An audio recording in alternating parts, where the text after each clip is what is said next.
welcome to and yet another Monday session. I must say these Monday sessions we're having are becoming very popular. We're getting a lot of really positive feedback about everyone. We are enjoying it as a Unique Speaker Bureau International team. Our team logs in all over Africa, sometimes from Singapore and of course from South Africa, and we're really getting value. Just really getting to know our speakers' latest content and their passions a bit better. And this morning we've got Ian Rheeder. So Ian is a chartered marketer. He has been lecturing at Gibbs for the past 17 years. That they've been utilizing his skills on the business sector. And then, interestingly enough, and I'd like to know more about it, he really rates that employee experience trumps customer experience, even though he is an avid customer experience fan. And then those of you that kind of joined got a bit of a sneak preview about his mystery shopping that he does. But Ian, over to you. Looking forward to this morning's session. Okay, good. Well, thanks very much, Paul. Thanks for that intro. Yeah, so I've been having a hell of a lot of fun the last 20 years working at Gibbs and also running my own customer experience management consultancy, where we do these hundreds of mystery shops a year. And about 90% of all these mystery shops are actually quite shocking. We've gone in with cameras into Checkers and Pick n Pay, for example, to find out what's really going on. And for example, the Pick n Pay employees are paid higher salaries than the Checkers ShopRite employees, yet they're not smiling and they're not doing these single eyebrow flashes. And that's one thing we look for when we go in with a camera. We look for a smile, but also the single eyebrow flash. We took Checkers' top 28 managers mystery shopping, and if you're not looking for the smile, you probably won't really notice it. And if you're not looking for the single eyebrow flash, you definitely won't notice it. But these are massive, massive things that we look for when it comes to, do you like your job? The big question is on Sunday night, what is company culture? It's the way you feel about Monday morning. Anyway, we go into these shops and we're looking for these single eyebrow flashes, and we actually count them. So like in Cape Town, for example, we counted 7 out of 10 people smiling and doing a single eyebrow flash. In Joburg, there was no single eyebrow flashing. And of course, about 90% of everything that we feel and do, and 90% of all our behavior is generated outside of our consciousness. This is massive. So, a lot of what I can teach you, you're going to go, what? Really? Is that true? And it's because none of us went to school to learn this stuff. We don't know the power of a smile and a single eyebrow flash, Anyway, so I'm actually going to share some slides with you. I live just 1 kilometer from the Gordon Institute of Business Science. This is just my home office in the garden. I've got 2 Boston Terriers running around out there. But let's get down to work fast. So I'm going to share some slides with you. And I mean, I could share with you 20 breakthroughs in neuroscience to help you understand employee experience and customer experience. I've only got time to share about 4 of them with you. So if you don't mind, I'm just going to start sharing my slides. I'm sure you can all see that. And so yeah, I've called this talk employee experience, or what we call EX trumps CX. And the last century, us chartered marketers and marketers were just absolutely brainwashed that everything needs to be customer focused, customer focused, customer focused. And what we're starting to realize is happy wife, happy life, or happy spouse, happy house. Or I've got 2 daughters, happy daughters, happy quarters. Or you could say happy kids, happy digs. But we're starting to realize that when the parents are having a good time, the kids are having a good time. And there's an avalanche of research that now shows that when employees are happy, customers are happy. And there's a massive correlation between happy employees and leadership. I might just touch on that briefly. So let me just share with you 4 big breakthroughs. So thanks be to brain scanners, we've been studying which parts of the brain we use when we think and feel certain things. And for example, we've known for thousands of years that women are at least 100% better at reading body language than men. And now we know why. Because on a brain scan, a woman can actually use 14 different parts of her brain at the same time versus a man can only use 7, which means what? Don't lie to your wife face to face, rather text her. Okay, so um, the first big breakthrough is we have mirror neurons. So if I sit like this, and I was actually testing Kathy out, and I did this for a while with Kathy logged on, and she started to do this, and then Gary logged on, and he started to do the same thing. Um, Paul, started to do the same thing. And without us realizing, we start to copy each other. And if you yawn, you'll notice a Mexican yawn often going around at a dinner party. And this is literally what's going on. If you go in with hidden cameras into Pick and Pay, and everybody is looking like they want to resign and everybody is resigning, then that kind of mood spreads through actually body language. We call it mirror neurons. So when you are happy, employees are happy, customers are happy, or when leaders are happy, then the staff are happy. And this is really, really what's going on.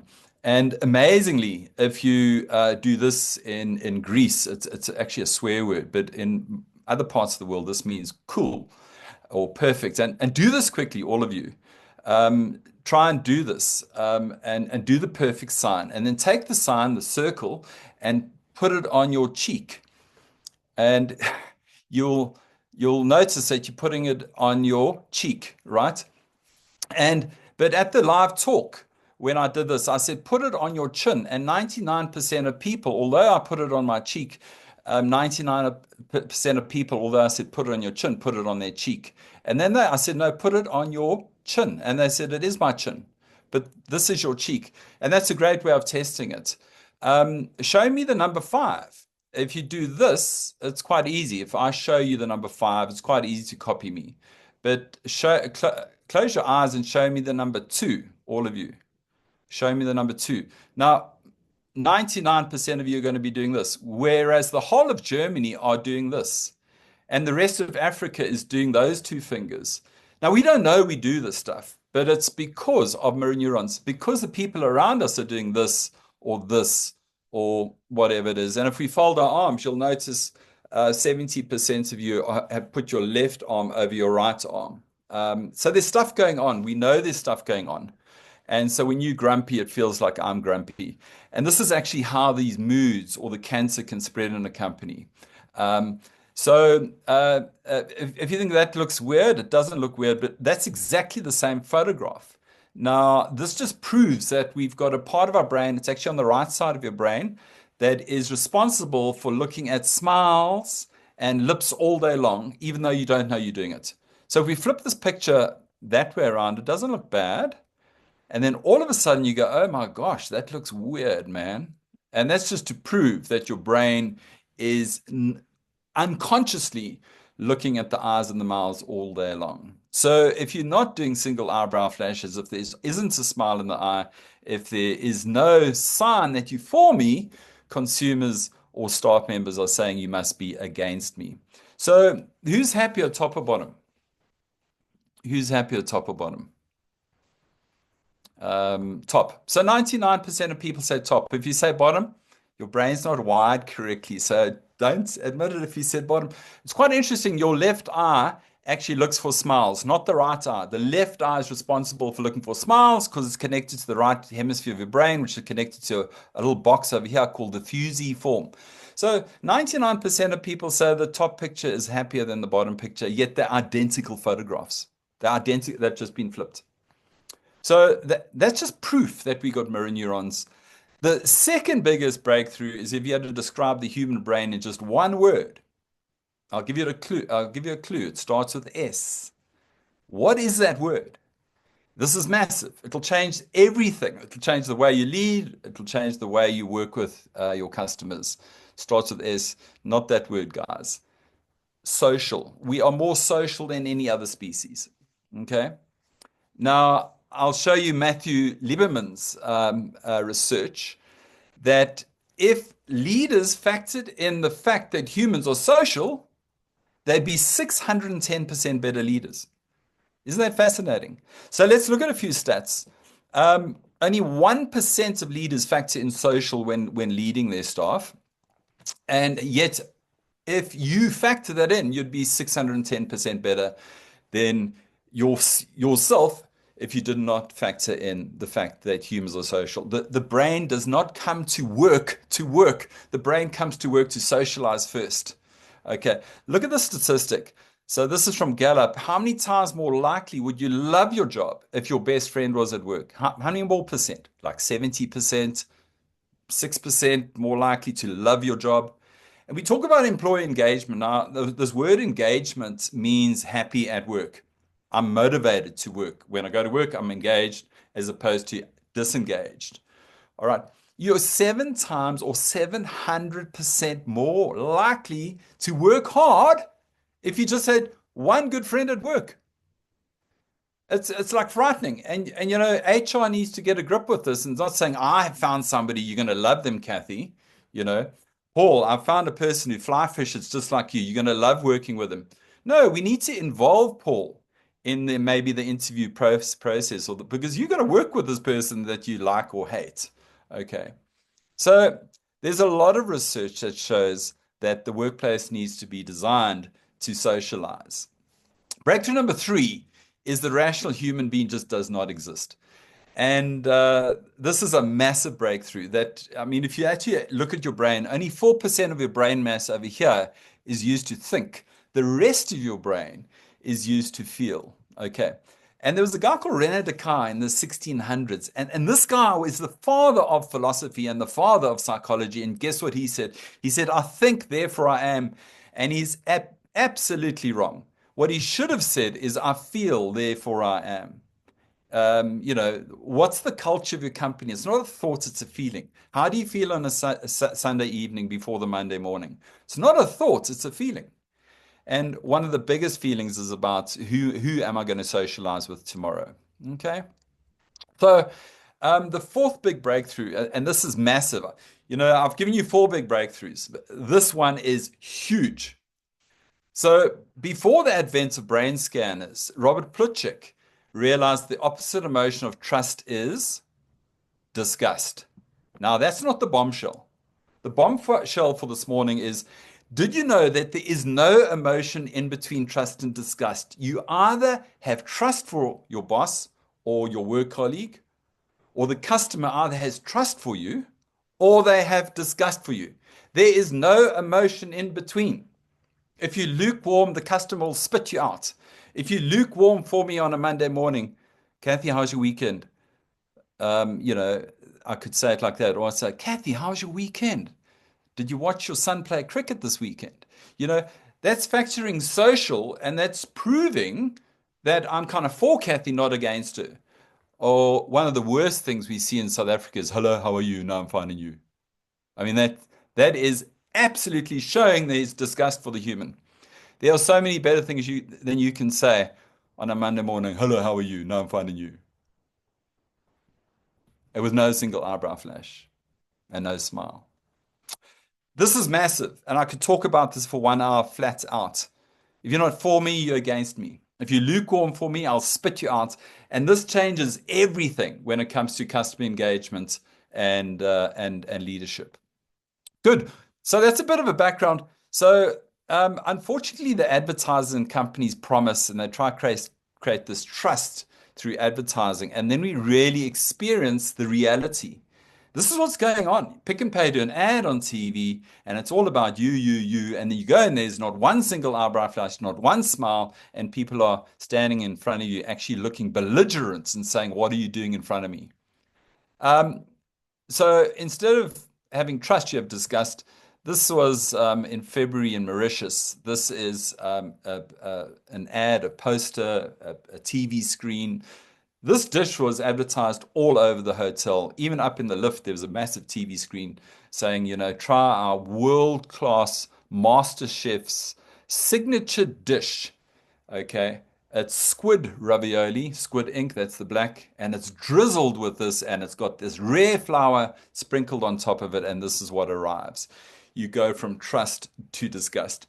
And the problem is, once you have disgust, it's very, very difficult to build trust. Okay. And it even gets worse. Humans' default is they don't trust. And then if there's no sign that you're for me, then they're definitely going to be against you. And so trust, disgust, it's very difficult to recover from this. So you might not know it, but Pick n Pay was insolvent last year. And if we look at a lot of research, up to 90% will choose a store just based on the customer experience, the customer service. But what I want to warn you is 90% of people don't realize that there's decent lighting. 90% of people don't realize that there's good music playing in the store. 90% of people don't realize why they don't like the store. They don't realize at a conscious level what's going on in the store, but we know unconsciously you'll just never return, which is fascinating. And I looked at uh, the social media posts of Pick n Pay ex-shoppers. And I looked for the common golden thread, and 39% last year were saying they stopped going to Pick n Pay because of unfriendly service. Now, that's at a conscious level, they said that. At a conscious level, they said unfriendly service. But I can assure you that 90% of them don't go back to Pick n Pay because of service. That's, 20 years of doing this stuff, mystery shopping, and fixing companies for a living. ShopRite, on the other hand, and I wish I could show you the footage. You can go in with a camera into ShopRite checkers, and we can count the smiles, count the name tags. They're all supposed to be wearing name tags, but at Pick n Pay, very few of them do, and they all know they're supposed to be smiling, and they always know they should be more upbeat than they really are. So if I broke the rest of my talk into just two parts, part one would be the case, why does EX trump CX? And then if I gave you part two, I could give you an elegant solution, just one elegant solution, one of the many. Okay, so why does EX trump CX? Well, let's look at some stats. Gallup did a global study on 140 countries, and South Africa came up last. Only 9% of South Africans love what they do. In other words, they are what we call engaged. And if you had to have a 10-seat bicycle, only 1 out of 10 is actually pedaling hard on the bicycle, in other words. 46% of South Africans pretend to work only when the boss is around. And a whopping 45% of South Africans come to work to steal. If you've got stock, it goes missing. But the classic thing that South Africans steal is what? Time. They do 2 hours work out of the 8-hour day. That's a fact. And they quoted an IT manager, for example, who is disengaged or actively disengaged, does 2 hours work a day and spends another 6 hours doing social media in the super clean, super cool room. And you don't know what they're doing. So let's go back to the bicycle. Only one person is actually pedaling hard. 4.6 are pretending to pedal on the 10-seat bicycle, and a whopping 4.5 out of 10 are slamming on the brakes in your companies. And guess what the 173-page report said? It's because they don't trust their bosses. It's not their fault. It's our fault. We need to learn how to lead. So on the surface, most companies look like this, but below the surface, this is what's really going on. There's people that are actually tripping up and throwing spanners in the works. So what's a quick solution to all of this? So we know why people are actively disengaged or disengaged. What's the solution to all of this? Well, I just want to remind you that Aon did a global study, and they reckon that if you improved a person's motivational levels at work just by 5%, how much more sales would you do on average in a company? So if you moved it by 5%, you would get 3% more sales. So if you moved it by 10%, which isn't much, you would do 6% more sales in the average organization. Do you know how much money that is? It's the difference between staying in business and going out of business. So Pick n Pay's ex-CEO, Peter Boone, unfortunately had to step aside, and the previously tried and proven employee and CEO, Sean Summers, has come back, and already the share price has moved in the right direction. It's done 27% increase this year. Now, I want to ask yourself the question, how much money is a good employee worth? So Pick and Pay was insolvent. Checkers and Woolworths have literally wiped them out, bearing in mind that Pick and Pay was the leader in 2007. Continental Airlines, from the worst to the best airline in the whole of America. Just step aside Robert Ferguson and introduce a pilot who was very sociable. Okay, turned the company around from the worst to the best. Let's look at another. Xerox was in 20 billion US dollars dollar debt. Step aside those two guys, introduce the sales manager to take over as CEO. The first thing she does in a case study is she gets really sociable with the top 100 managers and says, come, let's work together. And the rest is history. So Checkers in 1967 had a payoff line, and the payoff line went like this. It was people make the difference. And in 2007, when everything started to go south, they changed their payoff line. And it was the new payoff line was inspired by you. They turned their back on the employees. They were in 1967 all about their people and their staff. And in 2007, and that's exactly when Checkers overtook Pick and Pay, was in 2007. Their new payoff line was all about the customer, and they turned their back on their staff. Isn't that interesting? Okay, so don't forget, happy spouse, happy house, happy kids, happy digs. And so this is a typical mystery shop. This is the worst performing branch in the whole of South Africa. I can't tell you the name of the company. But all four of the front desk people look like they actually want to murder you. They look like they are belligerent. They look aggressive.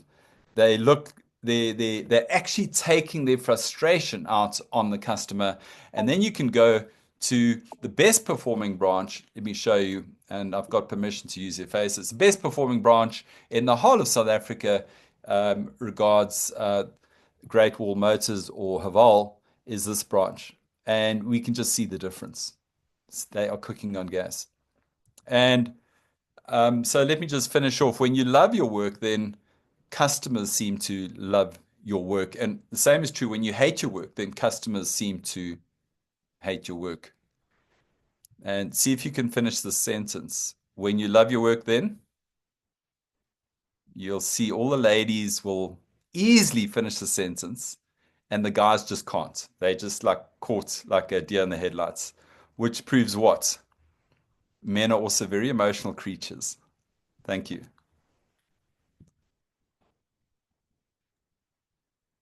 That was terrific, Ian. Plenty of inspiration for a Monday morning. Thanks, Paul. No doubt about it. Yeah. So you mentioned Pick and Pay a lot, and I know they're in the media and everything. But is it how difficult is it to fix a company like Pick and Pay? Is that a in your experience, maybe that might be a bit of an extreme example, or there's a lot of circumstances that lead to this at the moment, but maybe Yeah. a milder situation. Is it very difficult to fix something like this? It's very difficult. You're dealing with thousands of employees, to try and change one person, i.e. your spouse, your wife, your daughter, your son, is a challenge. And to change 15,000 people is even a bigger challenge. And but Paul Summers has gone public with his 6-point plan. He's got a 6-point plan on how to fix Pick and Pay. And guess what?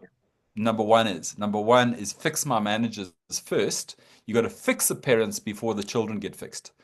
It's like Xerox. They said, who are our top 100 managers? And they said, we got to get them to buy in, and then before the people buy in. And the bosses don't buy into the turnaround plan. If bosses aren't smiling. And we call this the 10-5 way. Some of you might have heard of the 10-5 way. It's how now Walmart's the biggest company in the whole world. Walmart's turnover today is the turnover of all companies combined in South Africa today. In Walmart's GDP or turnover is 9% bigger than South Africa's GDP. And what Sam Walton brought out, it was called the 10-5 way. At 10 meters, managers have to smile at their staff. At 10 meters, they have to smile at their staff, and the 5, they had to ask them, how's it going? So smile, single eyebrow flash, and then just say, how's it going? Yeah, or hi, or and if the managers aren't doing the 10-5 way, the staff will not do the 10-5 way with the customers. And we know that happy staff are 300% more innovative than unhappy staff. So the managers have to get happy. The culture has to start with the managers, and that is the first thing that Sean Summers is doing, is fixing his managers. Because if you don't fix the managers, you've got no chance, just no chance. Yeah. And I guess authenticity is the name of the game. So it becomes a little bit like breathing, isn't it? When you sort of it doesn't feel too false or too fake. Because I mean, people can see through that as well, isn't it? Oh, he's just doing the 10, the 10-5 way on me. But after a while, it becomes a little bit more of a way of life. It's just it's you just 100%. yeah 100%. So yeah they tried it with doctors and nurses. Now, you won't believe this, but when a doctor and a nurse doesn't get along, all right, because they don't like each other, there's no socializing between the doctor and the nurse. Deaths go up by 180% in hospitals. It's a fact. So when the doctor and the nurse do not smile at each other, deaths go up by 180%. I can give you 10 white papers to read about this. People don't know about this because they don't read, right? So they forced doctors to smile at nurses. And the doctor said, you must be joking. I'm God, I don't smile at anybody. They said, well, then you're fired. They took 3 public listed hospitals in America. All right. The share price had to start doing this. They told the doctors to not smile in one hospital and to smile in these 2 hospitals. Guess what? The net promoter score went up in these 2 hospitals, which means would you recommend this hospital to your friends and family? That shot up. Then they had a control and test, and then they said, well, we have to roll it out to all 3. Guess what then happens? Their share price climbs. So I mean, this isn't a discussion. And I love what you say. At Walt Disney, you get fired if you don't smile once. At Walt Disney, you sign an affidavit. If you don't smile once, you're fired. So on the first day, it's like all inauthentic. I'm smiling. But guess what? After 3 years, it feels so damn normal. You are just part of the formula of smiling. Very, very good points. Of course, it's going to feel inauthentic telling your wife you love her every Friday, you know. But after a year, she's probably going to love you and you're probably going to love her. So it has to start somewhere. And the 10-5 way is how the Hilton Hotel also built the group. And the 10-5 way is how this public listed hospital got its share price up. So the stuff that does actually work in reality. Lovely. Good question. A question from Brian. So what role do you believe interpersonal relationships play in enhancing employee engagement? So I guess you've touched on this, right? Yeah. But I think Brian wants you to go a little deeper, if Yeah. that's okay. So the number one company in Dubai is Alec Construction. They've got 42,000 staff. I spent 9 days with them. They build these skyscrapers, and they've got the biggest solar installation company in Dubai. It's actually a world-class company. They're probably the world leaders. If Alec Construction was in South Africa, they'd be the biggest company in the whole of South Africa. And I asked Kes Taylor, the CEO, what's your number one secret behind your company's success? He said, the 6 directors sat in the boardroom and they swore that they would remain friends for life. He said, that's the number one reason why we're successful. We could have killed each other over the last 20 years, but we swore that we would remain friends for life. Whenever they're in the boardroom, that's what leads the meeting. We're going to remain friends for life. So we're going to disagree, but we're not going to play the man, we're going to play the ball. And I found that quite interesting. And I walked around Dubai, bumping into his employees, and I said, what's the number one reason you guys are so successful? And every single one said the CEO. So, and it's no doubt that Kes Taylor is top 100 Forbes leaders. He wins the prize 10 years in a row. 8 out of 10 years, he won the best leader in Dubai. And he's an ex-Wits construction worker. He's a very, very wealthy person, of course. And it's all about relationships. And he says every single thing you do in business has to be win-win, win-win, win-win. He just talks win-win all the time. You want to work for us? Well, it must be a win-win. You're going to miss your dog too much, so you're going to have to work at home then. But you're a bricklayer, so you can't. It's not going to be a win-win. So we can't work with each other. It must be a win-win. But Kathy works in HR. Maybe she can work at home. You know, is that a win-win? So everything must be win-win for your staff, managers, employees, customers, etc., etc. I mean, Yeah. Checkers' war cry is no staff and no employee leaves work unhappy on a day-to-day basis. No customer leaves Checkers unhappy, and no staff leaves the workplace unhappy. Fix it, you know. And it's amazing, Einstein said simplify, simplify, simplify. He said it 3 times to make his point. He could have just said once, simplify. But he said simplify, simplify, simplify. And what we got to do when it comes to this stuff is really simplify it, like reduce it to its bones. Because if you get very sophisticated with CX and EX, nobody gets it. Mm. No, fantastic. I mean, I know some families like that as well. You're not allowed to get out of the car until we've fixed the issue. We're not going to it's not going to manifest the whole day. Yeah, Husband and wives as well, right? yeah. Never go to bed, never go to sleep on a problem. It's like you say, simple things, but well executed with discipline. Ian, I think we could talk to you all day, and I think you've got that whole sort of eyebrow, everything going. Like you are absolutely you live the talk, Thanks very and much. you're quite compelling.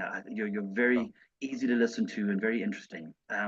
Look, there's been some great comments. I mean, such brilliant insights from Nikki. What a great way to spend a Monday morning. Building trust as leaders is so key. Um, Employees hold ultimate power over your customer experience. Really engaging from Ola. Then link your work colleagues to create the Mexican smile. Yeah, And valuable tips fantastic. from Jackie and information. Thank you, Ian.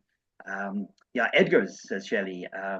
Fantastic. I think we all have our place like that. And then Yeah, finally, from Melissa, wonderful talk. Crucial for an organization to hear this message, especially when some have shifted away from the people first approach. We often hear yeah, that employees are the most valuable assets of the company, and this principle directly relates to the customer satisfaction. So when we prioritize people, we prioritize our customers. Love this here. So yeah, sure. really well received, and thank you for this. Thanks, So Paul. Lovely about summary. our week. Lovely summary reading out those comments. Thanks for being part of the team, um, Kathy and Ola, Paul and Kim. Everybody, hope you have a lovely, lovely week and remain optimistic. Go safe and God bless. Thank you. Thanks, Ian.